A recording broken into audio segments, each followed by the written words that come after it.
ॿुधल लफ़्ज़नि में चई आहे त कुझु लिखियल लफ़्ज़नि में चई आहे, कुझु हुन शायदि न चई सघिया। असांजे ख़ासि करे सूबे जे पासे जो इशू जेको आहे, पाण बि उतां जी ज़मीनदार, उते बि पाणी असां वटि कंहिं बि शाख में पुॼे कोन थो। उहे शाखूं असांजी 20 किलोमीटर या मैलनि में खुटल आहिनि। उन जो सबबु छा आहे, छाजे करे खुटनि थियूं? उन वाटर जे मुंहं जे करे खुटनि थियूं, या सेफलाइज जो पाणी काॾे ॿिए हंधि थो वञे उनजे करे बि खुटनि। इहो वॾे में वॾो असां वटि इशू उते आहे। उन खां अलावा इन शाखुनि ते हिकिड़े क़िस्म जी जेकी पुलियूं लॻल आहिनि, उहे पुलियूं हिकिड़ी गिफ्ट जे माने जी थी वञी बिहनि, जेको जीअं ॾाढो वारो क़िसो आहे, उहो ॾाढो थी बीह थो रहे, त पोइ शाख ताईं पाणी उहो पुॼे कोन थो। उहा शाख उते जो उते ॼणो हिकु गिफ्ट जी सूरत में बीहे पाणी वञी थो करे। मजबूरी सभिनी जी आहे, रोज़ी सभिनी खे खपे। अचूं वारा बराज ते। वारा बराज जा जीअं साईं जन चवनि था 4 रेगुलेटर आहिनि असांजे ज़िले में। असांजे ज़िले में जेके रेगुलेटर तव्हांजा हिते आहिनि, उन रेगुलेटर जी कहिड़ी शाख आहे जेका उहा पंहिंजे हिसाब सां वहे थी? कहिड़ी शाख जी उहा आबादी पंहिंजे कमांड खां तरूण ते थी करे? हालत इहा आहे, पहिरें रेगुलेटर खे खणूं था, असांजे मेन शाखाऊं जेके वाटर कोर्स लॻल आहिनि उन्हनि खे ई तव्हां कोन था पटियाए सघो, त अंदरे शाखनि ताईं त तव्हां वञो बि कोन।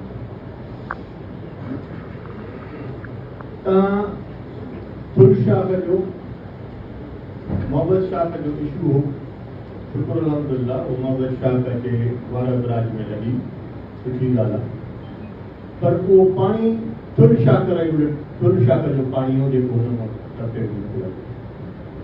त जेको फुल शाख जी कमांड आहे उहा 40 RD ताईं आहे। उहो साईं जन इरिगेशन डिपार्टमेंट जो चीफ इंजीनियर बि हिते वेठो आहे, तव्हांजो एक्सीएन बि हिते वेठा आहिनि, तव्हांजो AC साहब बि हिते वेठो आहे। त इहो ॿुधायो त इहो पाणी फुल शाख जो वञे काॾे थो, कहिड़े हंधि थो वञे, कहिड़ी शाखुनि खे वञी फिट थो करे? छो जो वारा बराज सुके थी, वारा बराज खे इन खां अॻिते जेके बि शाखूं आहिनि सुकनि थियूं, उहो छाजे लाइ थी सुकनि? तव्हांखे असांजे मिनिस्टर साहब खे मां सम्झां थो त चङी तरह यादगिरी हूंदियूं त जेके वाटर कोर्सनि जा मुंहं ठहिया आहिनि, जेके वाटर कोर्स उते ठहिया आहिनि, कॾहिं मां कॾहिं चवां त इंक्लूडिंग मुंहिंजो ज़ाती सरदार खान जो वाटर कोर्स बि ठहियो आहे, उन खे जे मां पंहिंजे खे रेक्टिफाई न करे सघंदुमि त पोइ मां कंहिं ॿिए खे बि न चई सघंदुमि त उहो पंहिंजो रेक्टिफाई करे या न करे। पर इहो कमु असांजो न आहे, उहो तव्हांजे डिपार्टमेंट जो कमु आहे, जेको पाण बीजी उहे वाटर कोर्स ठाराए।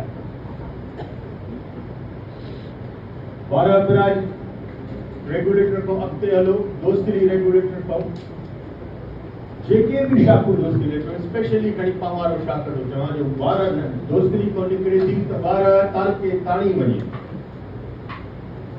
वो शाख ताजी को 70-75 आरडीआ 40 आरडी ताजी वो शाख सुकल हुई है पानी जो रुको न है।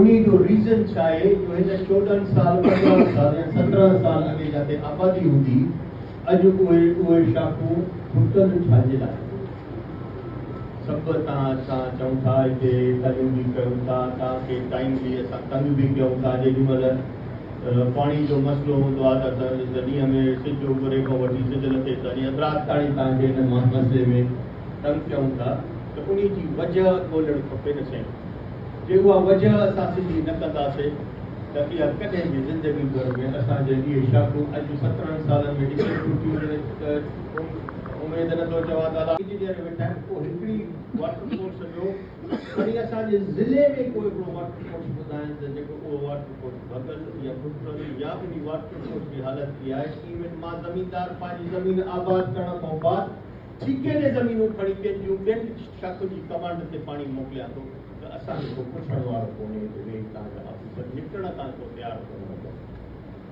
मूंखे यादि आहे शायदि असांजो अब्दुल साहब बि हुयो, ॿ टे ॿिया दोस्त बि हुआ, सुहेल शाह साहब मिनिस्टर हुयो त गोपांग शाह जे छोड़ी जे 40 आड़ी ते बीठासीं।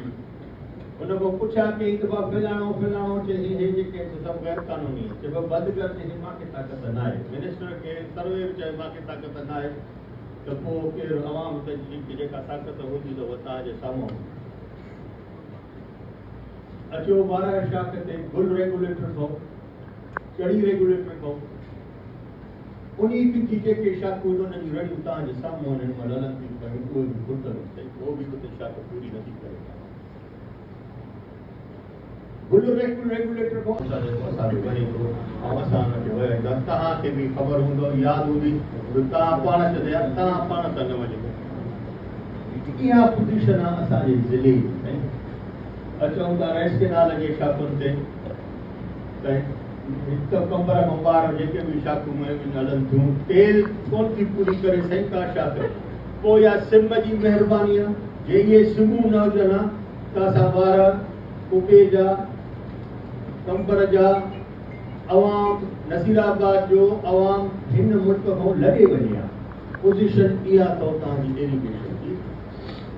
सजेशन तव्हां 100 दफ़ा वठो असांजी अखियूं कढियो तव्हां आया तव्हांजी वॾी महिरबानी पर इन जो को